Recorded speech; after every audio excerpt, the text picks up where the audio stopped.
Je reconnais maintenant la députée de Lapinière. Merci, Madame la Présidente.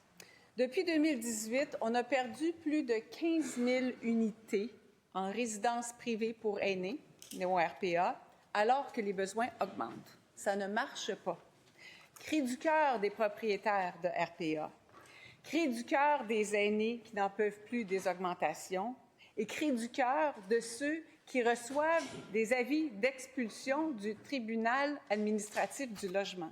Vous avez bien compris, Madame la Présidente, des aînés qui reçoivent du tribunal administratif du logement des ordres d'expulsion parce qu'ils sont incapables de payer les loyers augmentés. C'est devenu ça, le Québec de 2026, avec 8 années de CAQ.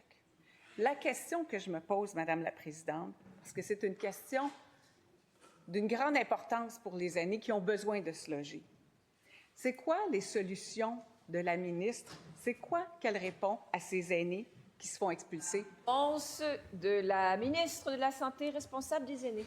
Oui. Madame la Présidente, comme gouvernement, on travaille très, très fort pour faire en sorte que nos aînés puissent vivre dans des lieux de qualité, sécuritaires et abordables, selon leurs besoins, Madame la Présidente. On a fait beaucoup de choses pour les aînés au Québec. Bien sûr, pour les aînés qui ont besoin d'avoir des services 24 heures sur 24, 7 jours sur 7, on parle de soins de longue durée. Puis on a travaillé vraiment à transformer notre modèle de soins de longue durée au Québec, en ajoutant des places, en créant des maisons des aînés, en se dotant d'une politique pour améliorer les soins de longue durée au Québec.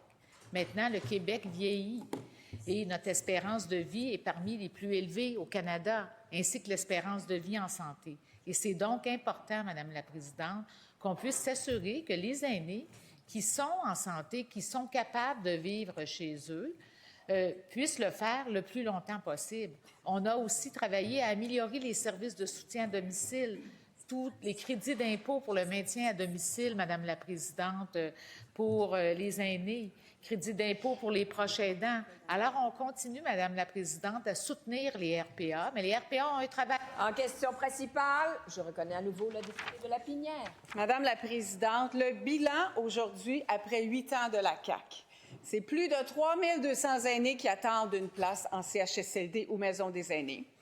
C'est 5 500 personnes qui attendent une place en ressources intermédiaires que le gouvernement ne règle pas et qui freine le développement. C'est plus de 15 000 unités de RPA perdues. Les loyers en RPA et hors RPA atteignent des sommets. Les aînés déracinés vivent des souffrances importantes qui affectent leur santé physique et mentale.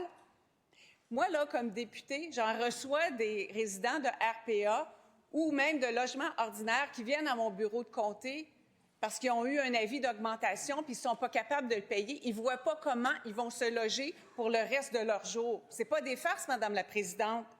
Est-ce que la ministre, elle en reçoit des cas comme ça dans son bureau de comté? Et quelles sont les solutions qu'elle leur propose? Parce que moi, je n'ai pas pour eux. La réponse de la ministre. Oui, Madame la Présidente, j'ai de la misère à entendre cette question de ma collègue députée de Lapinière qui dit qu'elle n'a pas de solution pour les aînés. Elle n'a pas de réponse à donner aux aînés, mais moi, j'en ai des réponses à donner aux aînés. Puis on continue d'avancer, Madame la Présidente, pour aider les aînés.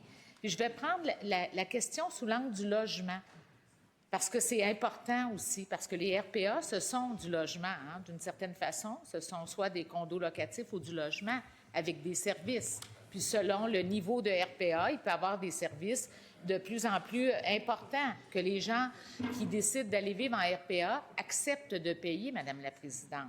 On parle ici d'entreprises privées, puis on a beaucoup réglementé les cadres qui viennent réglementer tout le volet des RPA, Madame la Présidente, puis on continue de travailler à ce niveau-là. On a des beaux projets au niveau du logement, Madame la Présidente. Vous savez qu'on est le gouvernement qui a fait le plus de logements abordables pour la population générale, mais aussi pour les aînés. Puis notamment le projet de Unité aînée avec la Fondation Luc Maurice, où on a créé, en collaboration avec M. Maurice, des milliers de logements, Madame la Présidente, pour les aînés qui sont